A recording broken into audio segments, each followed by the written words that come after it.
Apa hukumnya seorang laki-laki menikahi dua orang perempuan bersaudara? Laki-laki ini awalnya menikahi kakaknya, dan selanjutnya si laki-laki ini menikahi adiknya juga. Sedangkan si laki-laki ini statusnya masih sah menjadi suami si kakaknya tadi. Baik, jadi ada adik kakak yang perempuan dinikahi oleh yang laki-laki ini, ya. Jadi dia menikahi kakaknya dulu, kemudian dia menikahi adiknya. Saya bacakan dulu sampai dengan tuntas. 1. Gimana hukum pernikahan tersebut? 2. Dan ketika si kakak perempuan tadi sudah punya anak, apakah status anak ini seperti anak di luar nikah atau bagaimana? Baik, jika anaknya perempuan dan anak ini mau menikah, yang berhak menjadi wali nikahnya bapaknya atau siapa? Baik, jadi saya petakan berdasarkan pertanyaan ini. Maka yang pertama adalah bagaimana hukumnya menikahi dua bersaudara kandung sekaligus, ya. Kakak dengan adiknya langsung dinikahi. Kemudian yang kedua, jika si kakaknya kemudian memiliki anak, ya, mengandung, melahirkan, punya anak, status anaknya bagaimana? Kita jawab bagian yang pertama dulu. Ini kita bisa cek di Quran surah keempat An-Nisa di ayat ke-23. Ya, saya ulangi, Quran surah keempat An-Nisa di ayat ke-23. Di situ jelas tercantum yang terkait dengan aspek pernikahan, siapa saja yang dilarang untuk dinikahi. Jadi di luar yang dilarang ini, maka boleh untuk dinikahi. Nah, ini yang menarik dari Al-Quran, metodologinya. Allah Subhanahu wa Ta'ala, ya, ketika ingin menghalalkan sesuatu, terkadang langsung disebutkan kalimat halal atau menunjukkan yang haram untuk memberikan kesan bahwa selain yang haram ini itu boleh.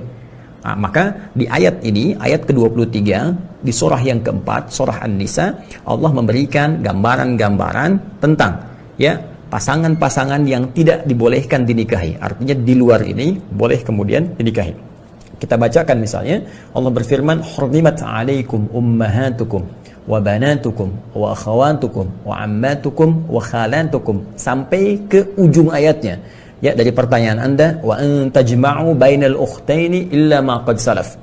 Perhatikan baik-baik teman-teman sekalian. Redaksinya tegas mengatakan hurrimat 'alaikum, diharamkan bagi kalian.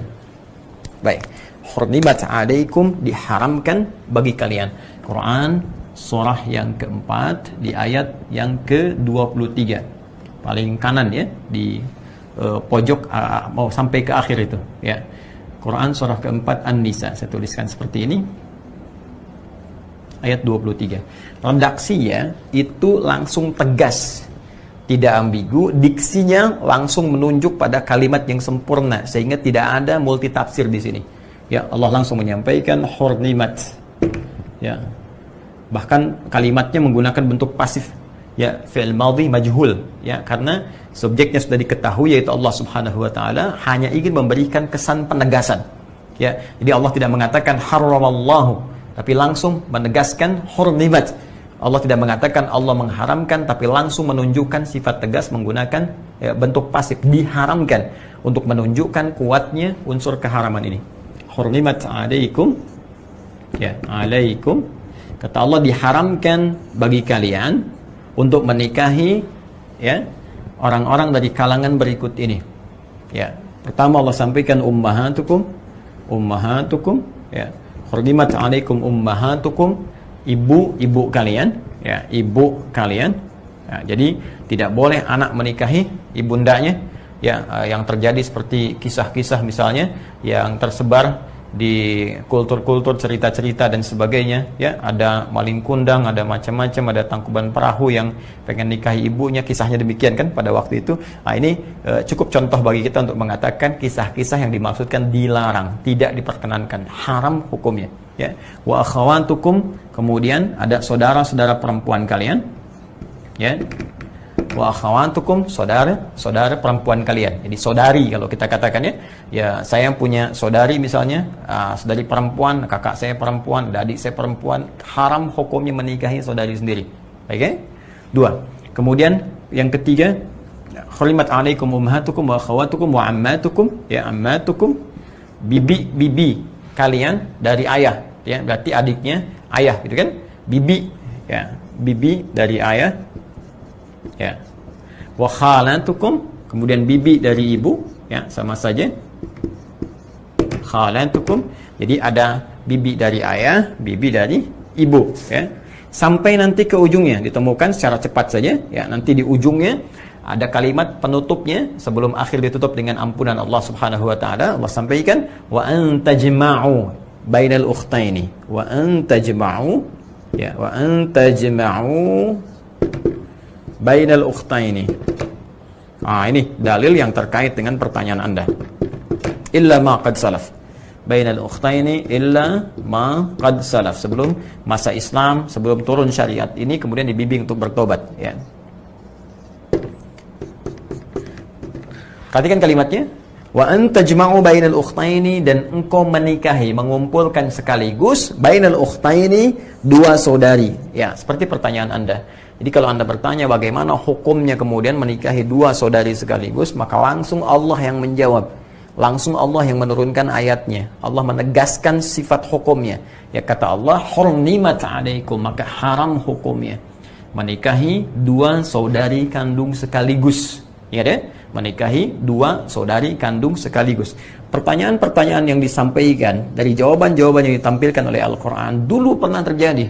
Ada orang nikahi bibinya, nikahi ibunya, nikahi saudarinya dan sebagainya.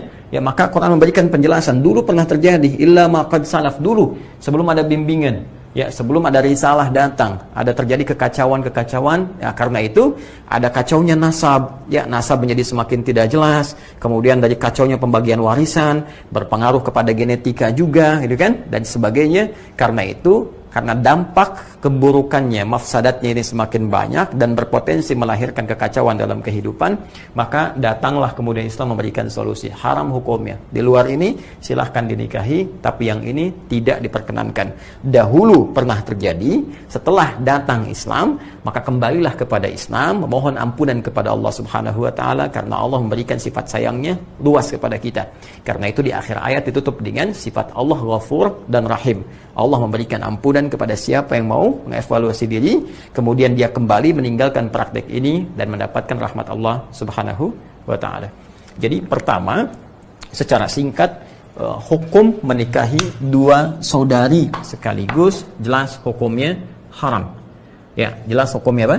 Haram. Artinya haram itu kalau dikerjakan dia berdosa, dan sepanjang hidupnya berdosa kalau dia tidak kembali bertobat kepada Allah Subhanahu wa taala. Nah, sekarang pertanyaannya, kalau dia mau bertobat, dia mau kembali, maka apa yang harus dilakukan? Maka yang harus dilakukan, dia harus pisahkan, harus ceraikan satu di antara dua itu. Ya, dia harus ceraikan satu di antara dua itu. Ingat, ini bukan persoalan cinta ya. Ini persoalan hukum. Ini persoalan hukum Allah Subhanahu wa taala. Kalau persoalan cinta tidak diikat dengan hukum, nanti kebablasan. Ya, tidak ada batasnya nanti. Seorang mencintai ibunya, dia bisa nikahi ibunya. Kenapa kamu nikahi ibumu? Karena aku mencintainya. Ya, nanti anak bisa menikahi bapaknya dan seterusnya. Ini akan terjadi kekacauan dalam kehidupan. Karena itu, kaidah-kaidah hidup mesti diikat hukum. Jadi tidak ada yang bebas tanpa batas. Semua ada ikatannya, semua ada hukumnya, dan hukum itu diturunkan oleh Allah untuk mengatur kehidupan kita sehingga berjalan harmoni, baik dan maslahat. Ingat, kalau ada yang dihalalkan dalam Islam, berarti ada manfaat besar yang bisa kita dapatkan, membantu kita mendapatkan maslahat kehidupan dunia dan mengantarkan kita pada kemuliaan merka akhirat. Jika ada yang diharamkan dalam Islam, bukan ingin memberikan kesulitan atau batasan kepada kita, tapi lebih menjaga kita dari kesulitan-kesulitan kehidupan, kekacauan-kekacauan hidup, dan persoalan-persoalan serius yang menjadi beban ketika pulang menghadap Allah Subhanahu wa taala. Karena itu dalam Islam nanti ada makanan yang diharamkan, ada minuman yang diharamkan, ada perilaku yang diharamkan.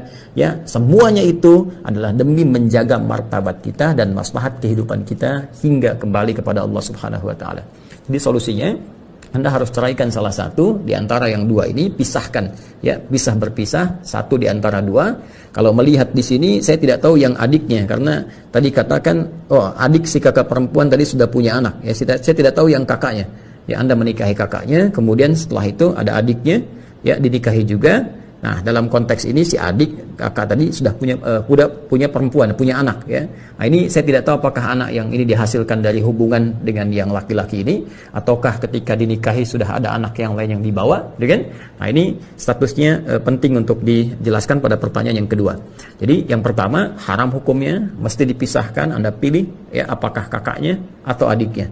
tapi saya sayang keduanya, tidak Sunel, ya tetap pilih salah satu. Ya, jangan suka nengok keduanya, suka nengokin orang, satu nengok dua. Pilih salah satu, maka dari satu itu Anda tetapkan menjadi pendamping hidup Anda. Ya. Kemudian jika anaknya perempuan dan anak ini mau menikah, oh baik, siapa yang berhak jadi wali nikahnya, bapaknya atau siapa? Ya Anda pisahkan dulu yang tadi, ya. Jadi kalau Anda bertahan dengan adiknya kemudian menikah, ya walinya Anda, ya Anda ayahnya gitu kan. Tapi kalau misalnya diteruskan tetap hubungan ini, maka selama berhubungan itu jatuh statusnya adalah haram. Ya, statusnya apa? Haram. Jadi sekali lagi pisahkan yang satunya, kemudian bertahan dengan yang satu, dan Anda menjadi wali dari anak itu. Ya, wallahu taala a'lam bis-shawab.